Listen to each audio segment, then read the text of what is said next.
I would rather talk about... Welcome to MsMojo, and today we're counting down our picks for the top 10 Catherine O'Hara moments. Come on! Correct that grip! Give the pencil flip! I see. A class grounded in realism. Nice work. For this list, we're looking at the most memorable scenes from this queen of comedy's career in movies and TV.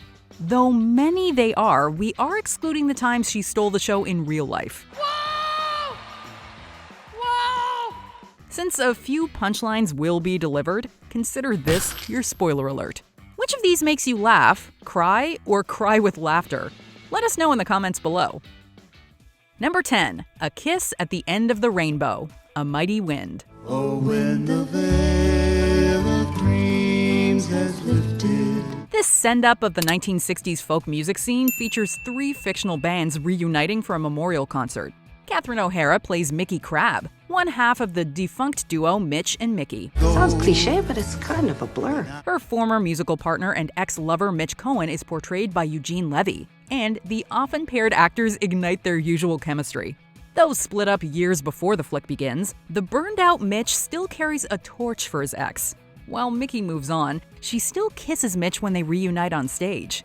This duet stands on its merits musically, which is matched by the pair's subtle but powerful acting. There's a kiss at the end of the rainbow. Levy definitely holds his own, but there's no doubt O'Hara's heavenly voice is the most enchanting part of this truly romantic earworm. More precious than a pot of gold.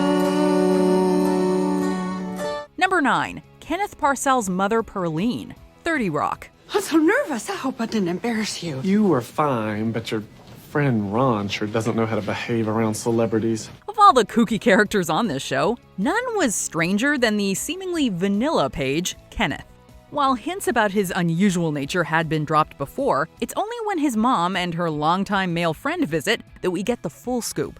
O'Hara may just be an unhappy middle-aged bummer now, but who else could capture that perfect blend of care and creeps as the mother to whatever's really inside Kenneth's flesh vessel? I remember the day he was born. He looked up at me and he said, Mama, I am not a person. My body's just a flesh vessel for an immortal being whose name, if you heard it, would make you lose your mind. No other mortal or ethereal being, that's for sure. She fit right in with the rest of the cast in delivering the show's customary cornball zingers and harmonized perfectly with her on-screen beau, played by Bryan Cranston in the middle of his Heisenberg days. That's what family is, Kenneth. People you badmouth all the time behind their back. While on the train ride up here, I called you a bowling pin with a face drawn on it. Number 8. The Best in Show. Cookie Fleck loves her Norwich Terrier Winky and her husband Jerry, but she lived her own life before getting hitched and isn't about to apologize for it. When they finally make it to the Mayflower Kennel Club dog show, an overdrawn credit card and dislocated knee nearly derail their title bid. Can we get a medic, please? Best in Show, Jerry. Your knee is ballooning up like a watermelon, sweetheart. Further complicating matters is the fact that they constantly bump into Cookie's seemingly hundreds of former lovers, which embarrasses her straight-laced husband. The Mint Julep, you were working as a waitress there. Wow. Malcolm.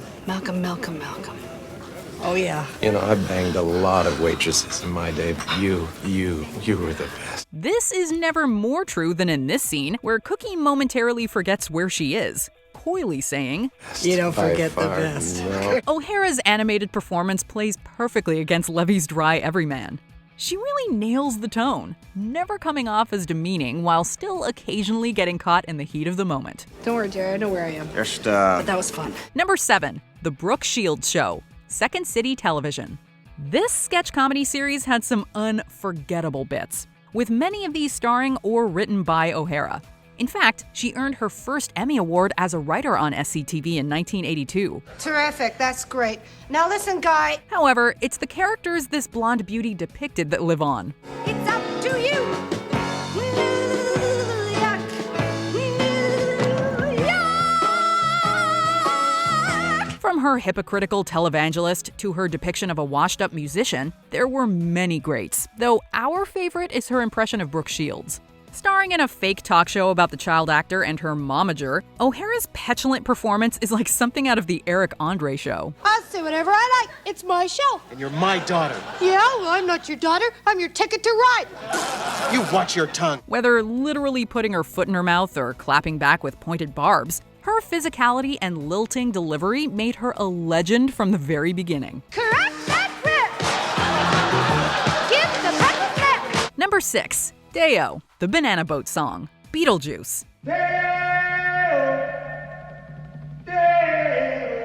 When the spirits of a recently deceased couple find that their home has been bought up by a real estate developer and his scary wife, it's the ghosts that get haunted. A little gasoline, blowtorch, no problem. O'Hara plays Delia Dietz, a stuck-up sculptor with exacting standards, which is why it's so funny when she cuts loose in this song and dance number brought to you by The Afterlife. Come, Mr. Tallyman, tally me banana. Her performance impressively shows Delia's body grooving to an unnatural beat, while also capturing her own horrified reaction to what's going on. This thespian really has been the reigning queen of meta for 4 decades and counting. Of course, the dinner party finds this possession positively delightful, as do generations of audiences. Who has more fun than us? Number 5. Home for Purim. For your consideration. Purim, Purim, Purim, spread the news to everyone that Mordecai and Esther saved the day. A movie about the making of a movie, this is yet another flick directed by Christopher Guest starring O'Hara. Unlike some of their previous projects, she really gets to hog the limelight as both the star of the film itself and of Home for Purim, the film within the film. But Marilyn Hack is delivering a performance sculpted by tools in whose hands only the most experienced craftsman should handle, a performance that can only be described as Oscar-worthy. The scenes from the latter are where we think her dramatic talents really shine. Her self-consciously overwrought performance is a masterclass in the subtle nuance of good comedic delivery. I don't have much time. Let's put the toys down. Only now do I realize the irony. Ironically, the real film garnered Oscar buzz for O'Hara, just like her on-screen alter ego, though also like in the movie, the rumors were wrong. While the Academy may have overlooked her performance's astonishing range, Oh, an Oscar. Oh, okay.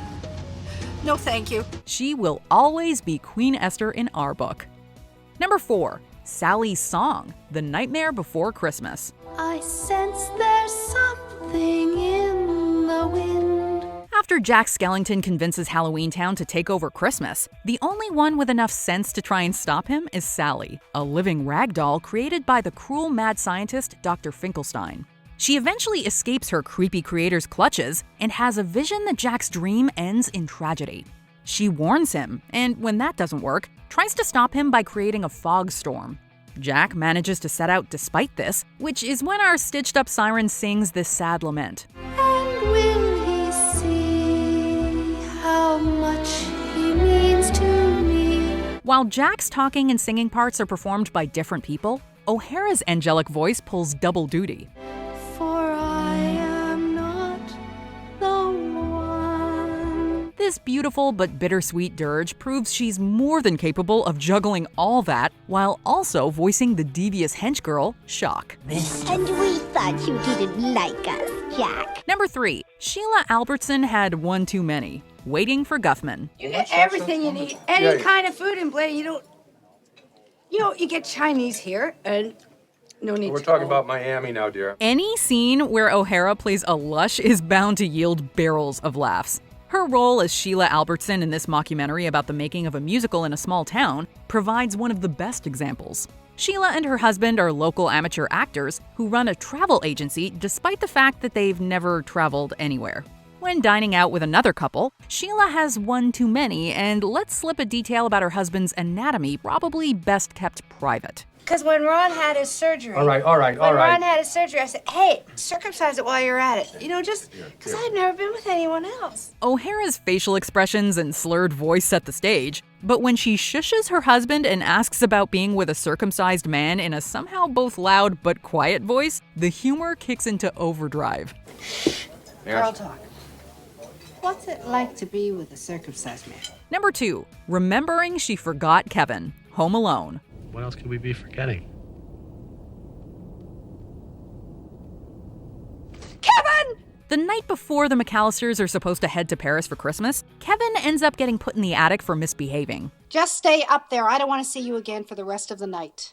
I don't want to see you again for the rest of my whole life. And I don't want to see anybody else either. I hope you don't mean that. Of course, chaos ensues and miscounts happen, and poor Kevin is left home alone.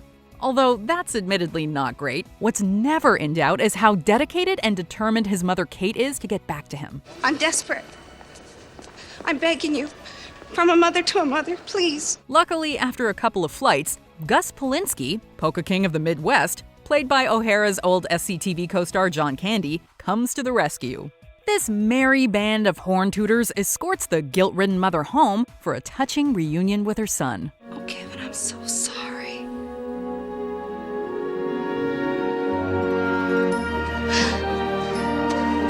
Though Kevin and his mom's hug on Christmas morning makes our hearts grow 3 sizes, the McAllisters lose track of him all over again in the sequel, with O'Hara somehow upping the ante on her performance.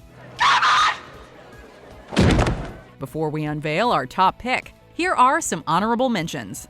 Fold in the cheese, Schitt's Creek. While the enchiladas didn't go off without a hitch, this scene is a recipe for hilarity. What does fold in the cheese mean? He folds it in. I understand that, but how do you fold it? Do you fold it in half like a piece of paper and drop it in the pot, or what do you do?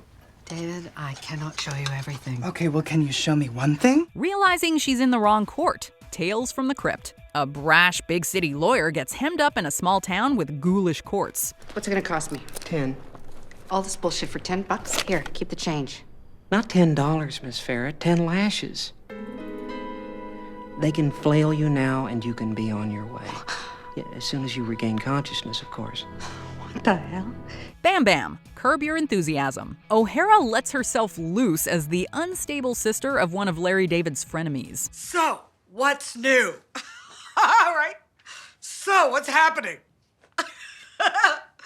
Guess who told Marty to shut up? Christine Valco, Surviving Christmas. Neither her hulking husband nor an obnoxious millionaire intimidate this suburban mom. So, what's for dessert? Kitchen's closed. Yeah, I got things to do. Oh, boy. Yeah, Tom, why don't you see the man out? A judge plays a judge. Lemony Snicket's A Series of Unfortunate Events. Justice Strauss's dramatic aspirations and stage fright are exploited for evil ends. We were married in an official ceremony with official and legal vows in front of a bona fide justice of the peace. Oh my God, what have I done? I'm sorry. I didn't know. Before we continue, be sure to subscribe to our channel and ring the bell to get notified about our latest videos. You have the option to be notified for occasional videos or all of them. If you're on your phone, make sure you go into your settings and switch on notifications. Number 1, Moira Rose's Winery commercial, Schitt's Creek. In the lee of a picturesque ridge lies a small, unpretentious winery, one that pampers its fruit like its own babies. Hi, I'm Moira Rose. Of O'Hara's many iconic roles, her turn as this former soap star and socialite forced to make major downgrades is her most unforgettable. Broke and stuck with her family in a tiny town, Moira clads herself in an armor of designer clothes. Won't you join me for a little stroll through the slice of paradise I like to call the town where I currently am? The Canadian actor perfectly captured the elitist snobbery of a reality TV star, but also managed to keep the character likable. When the eccentric diva agrees to star in an ad for a fruit winery with a name that doesn't exactly roll off the tongue, things go horribly right for viewers. I'm Moira Rose, and if you Okay, back to one, still rolling. Why? You said Moina. Sure did. Are you sure? The actor's depiction of Moira's nervous veneer is carefully executed, but when Moira fumbles the name with a series of progressively more absurd mispronunciations, we see O'Hara really flex her funny bone. Herb Ervlinger, Bert Herngreif, Irv Hermlinger, Bing Livehanger, Liveling, Bert Herkern. Do you agree with our picks? Check out this other recent clip from MsMojo. And be sure to subscribe and ring the bell to be notified about our latest videos.